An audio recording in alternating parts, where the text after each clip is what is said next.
오늘의 사연 시작합니다. 저는 얼마 전 결혼을 생각하고 있던 남친과 헤어진 30대 초반 여성입니다. 헤어진 지는 한 달 정도 되네요. 막상 연애하고 결혼 이야기까지 나올 때만 해도 저를 탐탁지 않게 생각하던 남친 어머니가 아들 살려달라면서 헤어진 다음에 얼마나 매달리던지 진짜 온갖 막말 퍼레이드를 쏟아붓고 나서야 잠잠해지더군요. 남친은 제가 다니던 전 직장 동료가 소개해줘서 만나 사귀게 되었어요.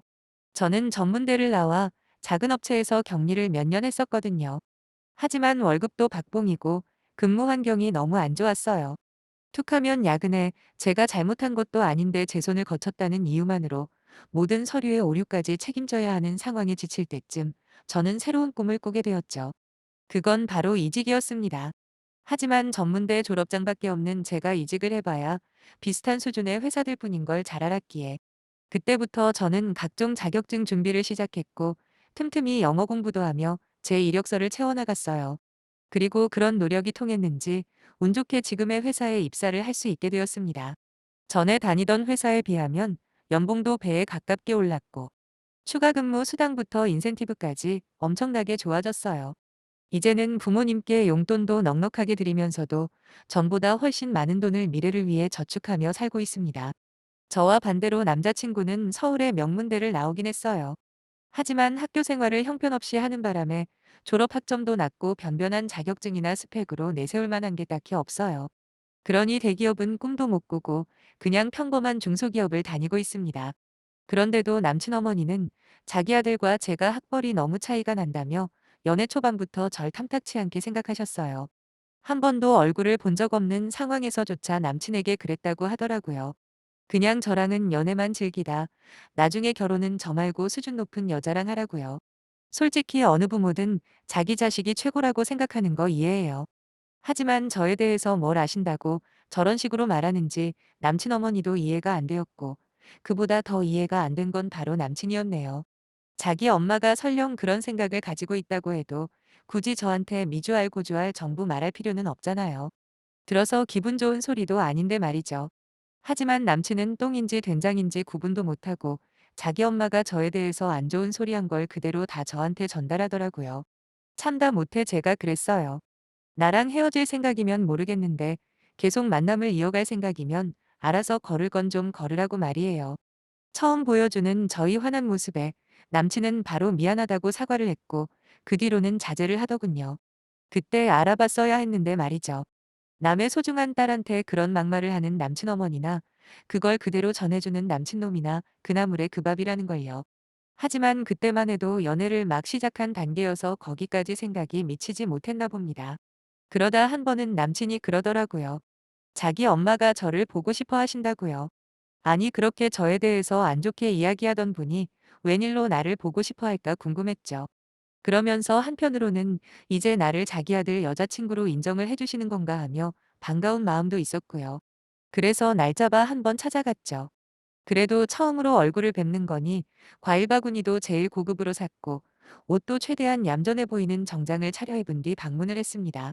하지만 저를 보고 싶어 했다는 남친의 말과는 달리 저를 맞이하는 남친 어머니의 얼굴은 싸늘했습니다. 진짜 말 그대로 찬바람이 불더라고요. 그 사이 무슨 일이 있었나? 그래서 기분이 안 좋으신 건가 궁금했는데 전부 착각이었습니다. 저를 보고 싶어 하기는 개뿔. 남친이 중간에서 오바를 한 거였더라고요. 저를 인사를 시키고 싶은 마음에 그랬다고 또 있는 그대로 말하는데 솔직히 인사고모고 집으로 돌아가고 싶은 마음뿐이었네요. 하지만 이왕 찾아온 거 그냥 갈 수가 있나요? 억지로 웃으면서 인사드리고 기분 맞춰드리려고 했습니다.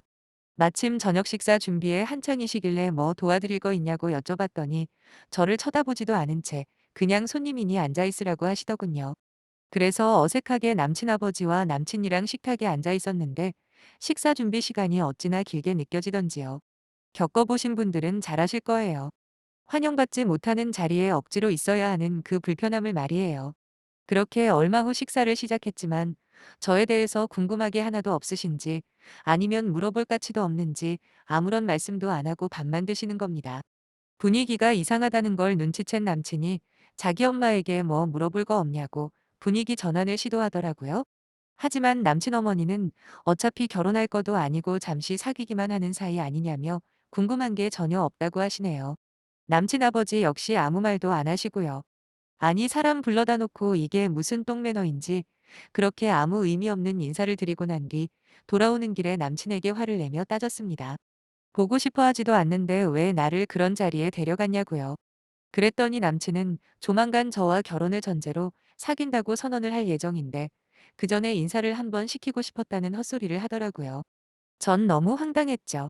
결혼은 무슨 사귀는 것도 저렇게나 싫은 티 팍팍 내는데 잘 또 허락해 주시겠다. 그리고 허락해 준다고 해도 내가 싫다. 나를 아껴주고 환영해주는 집안에 시집가고 싶은 게 모든 여자가 가진 공통된 마음인데 너 같으면 너희 집에 며느리로 들어가고 싶겠냐며 따져 물었습니다. 근데도 남친은 뭐가 그렇게 좋은지 연신 싱글싱글 웃으면서 그건 자기한테 맡겨달래요. 자식 이기는 부모 있냐고 자기가 알아서 설득할 테니 믿고 따라만 와달라더군요. 사실 그 문제만 제외하면 남친과는 정말 사이가 좋았어요. 저를 많이 좋아하고 소중하게 대해주는 게 정말 이런 남자라면 평생을 약속해도 괜찮겠다 싶을 만큼요. 물론 저도 남친을 많이 좋아했고요. 그래서 바보같이 한 번 기회를 줘보기로 했는데 정말 큰 실수였네요. 그날 이후로 2달 정도는 그냥 평범한 연인처럼 만나서 데이트를 즐겼습니다. 결혼 이야기는 꺼내지도 않고요. 그런데 어느 날 남친이 그러는 겁니다. 자기 부모님이 저와 결혼하는 걸 허락했다고요. 전 깜짝 놀랐죠. 그동안 아무런 기색도 없었거든요. 어떻게 설득을 했냐고 물었죠. 얼마나 저를 탐탁치 않게 생각하는지는 이미 남친을 통해서 그리고 지난번에 찾아뵈었을 때 충분히 느꼈거든요. 그랬더니 남친이 자랑스럽게 말을 하는데 거의 1달 넘게 무작정 떼를 썼다는 겁니다. 심지어 집에서는 밥도 안 먹고 졸랐대요. 저 아니면 자기는 평생 결혼 안 할 거라고, 그럼 손자볼 일은 아예 없으실 거라며 협박 아닌 협박도 하면서 말이에요. 남친에겐 누나만 2명 있거든요. 아들은 남친뿐이라는 이야기죠. 결국 손자 가지고 협박한 게 통했는지 마지못해 허락을 해준 모양이더라고요. 전 2가지 감정이 들었습니다. 첫 번째는 남친이 저와 정말 결혼을 하고 싶어 하는구나. 그리고 나를 사랑하는 마음만큼은 진짜구나 하는 감동과 두 번째는 내가 얼마나 모자란 사람이길래 1달 넘게 떼를 쓰고 협박까지 해야 겨우 결혼을 허락받는 건가?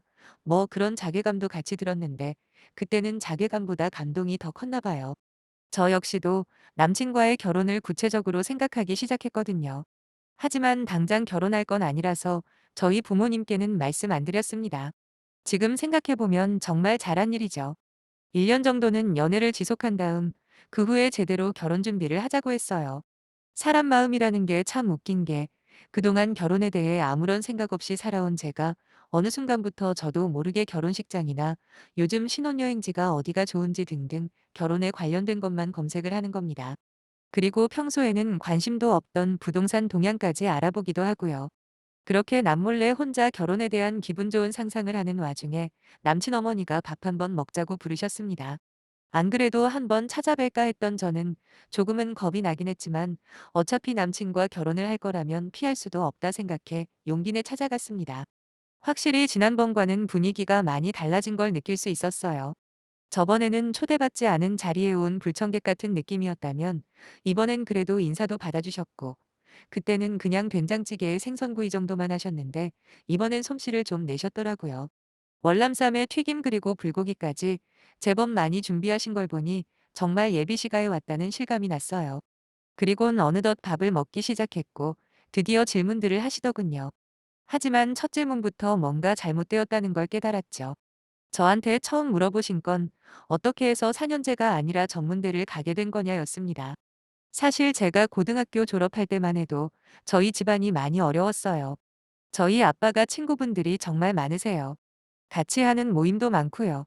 그러다 보니 사업도 같이 하시고 또 도움을 주거나 받기도 하고 그러셨는데 하필 연대보증을 잘못 써는 바람에 집안이 크게 휘청거렸던 때가 있었거든요. 그때가 하필 제가 고3 올라갈 때라 4년제를 들어갈 충분한 성적이 됨에도 불구하고 그냥 취업을 하기로 결심했습니다. 돈 때문에 힘들어하는 엄마와 아빠에게 조금이라도 도움이 되고 싶었거든요. 거기다 제게는 밑으로 동생이 2명 있습니다.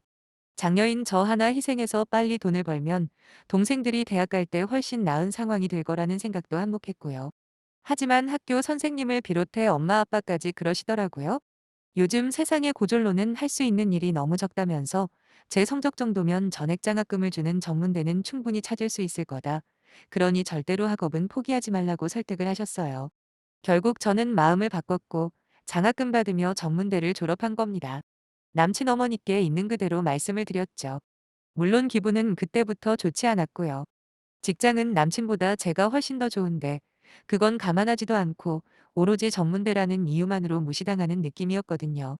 제 답을 들은 남친 어머니는 그따위 시시콜콜한 사정 따위는 궁금하지도 않다는 표정으로 다음 질문들을 쏟아내시는데 하는 질문들 전부 저를 깎아내리기 위한 내용뿐이었네요. 이유는 단 하나뿐이었죠.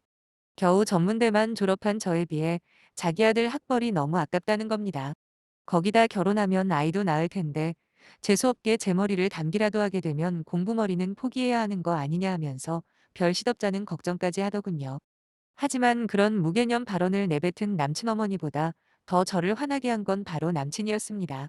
지가 결혼하자고 먼저 난리치고 부모님 설득까지 알아서 하겠다는 놈이 제가 불량품 취급을 받는데도 저를 대신에 막아주기는커녕 잠자코 듣고만 있는 겁니다. 거기다 남친 아버지는 마치 해야 할 말을 한다는 듯이 고개만 끄덕이고 있는데 부하가 치밀어 오르더군요. 그래서 어머님이 하는 말을 중간에서 끊어버리고 남친에게 제가 바로 물어봤습니다. 지금 하는 말들 전부 동의하냐고요. 그랬더니 이러지도 저러지도 못하고 당황한 채로 한마디도 못하는 그놈을 보고 이놈이랑은 헤어져야겠다 확신이 섰습니다. 저는 외투를 챙겨 입고 일어섰죠. 그랬더니 남친 어머니가 화를 내시며 지금 뭐 하는 버르장머리냐고 하시대요. 저도 입을 열어 그러는 아주머니는 뭐 하는 버르장머리세요?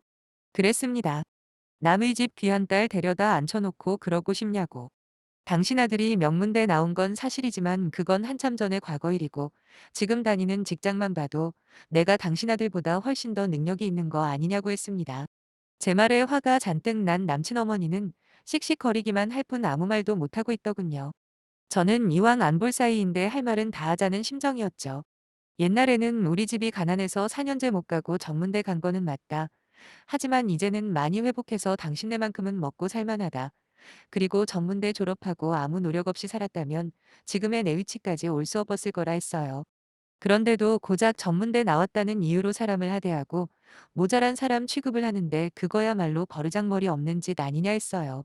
그리고 애가 내 머리를 닮으면 공부를 못한다는 개소리는 무슨 근거로 했냐고. 막말로 그게 사실이라 해도 좋은 머리로 당신 아들처럼 게으르게 사는 것보다 나처럼 최선을 다해서 사는 아이로 크는 게 몇백 배 몇천 배 더 낫다고 쏴붙여주고 저는 그대로 나와버렸죠. 곧바로 따라 나와 제 팔을 잡는 남친을 뿌리치며 내가 너 따위랑 결혼하려고 이런 수모까지 참을 줄 알았다면 큰 착각이라고 했어요. 그랬더니 남친놈은 좀 전까지만 해도 아무 말도 못하더니 이제 와서 자기 부모님이 너무하신 거 맞다면서 조금만 시간을 주면 자기가 다 해결하겠다 하는데 터져나오는 웃음을 참을 수가 없더군요. 그냥 닥치라고 했어요. 그런 말은 아까 니네 부모 앞에서 했어야 한다고 말해주고 전 택시 타고 바로 집으로 왔죠. 잔뜩 흥분된 저를 발견한 엄마가 무슨 일이냐고 물어보시기에 천하의 등신 같은 남친이랑 대판 싸우고 헤어지는 길이라고 했더니 별말 안 하시더라고요. 차마 그놈 집에서 있었던 일을 전부 말씀드리지 않았어요. 괜히 마음만 아프실 것 같아서요. 대부분의 이별이 원래 후유증이 따르는 법인데 워낙 말도 안 되는 일을 겪어서 그런지 아쉬움 따위 일절 없었고요. 오히려 정말 후련하기만 했습니다. 남친놈은 그 후로 한 달 가까이 저희 집까지 찾아와 빌고 또 빌었지만 콧방귀도 안 뀌었어요. 하나를 보면 열을 한다고 그놈이랑 계속 만나봐야 내 인생만 조질 게 뻔하잖아요. 완전히 개무시 작전으로 대하니까 어느 순간부터 안 보이더라고요. 그래서 이제는 포기했나 싶었는데 며칠 후 모르는 번호로 전화가 와서 받아보니 그놈 어머니였습니다. 다짜고짜 자기 아들 좀 살려달라고 울먹이는 목소리로 애원을 하는데 무슨 일인지 궁금하기는 해서 물어봤죠. 아니 글쎄 저랑 헤어지고 아주 난리도 아니었나 봐요. 엄마 때문에 자기 결혼 못하게 됐다고 밥도 안 먹고 자기 방에만 틀어박혀서 나올 생각을 안 한다는 거예요. 헤어지기 전이라면 걱정도 되고 마음이 안쓰러웠을 테지만 이제는 그딴 마음은 전혀 안 들더라고요. 오히려 가지고 싶은 거 못 가진다고 생떼나 쓰는 모습이 한심하고 찌질해 보였습니다. 얼마든지 현명하게 이런 상황이 되지 않게 할 수 있는 기회들이 많았음에도 불구하고 멍청하게 스스로 놓친 거잖아요. 근데 이제 와서 굽는다고 뭐가 바뀌겠어요, 안 그런가요? 제가 그랬습니다. 이미 헤어진 사이니 굶던 말던 내 알바 아니고 나중에라도 아드님이 결혼하고 싶다며 여자를 데리고 오면 절대로 나한테 했던 식으로 사람 깎아내리고 무시하지 마시라 충고 한마디 남기고 끊어버렸죠. 그 뒤로 끈질기게 전화와 문자가 왔지만 다 무시해버렸습니다. 어느 정도 시간이 지나니 이제 진짜 포기를 했는지 그제서야 저를 완전히 놓아주더군요. 앞으로 제 미래가 어떤 길로 나아갈지는 모르겠지만 하나 확실한 건 있습니다. 누구를 만나더라도 저를 존중해주고 인정해주는 사람을 만날 거라는 거예요. 그게 아니라면 평생 혼자 살아도 상관없고요. 제 이야기 읽어주셔서 감사합니다. 안녕히 계세요.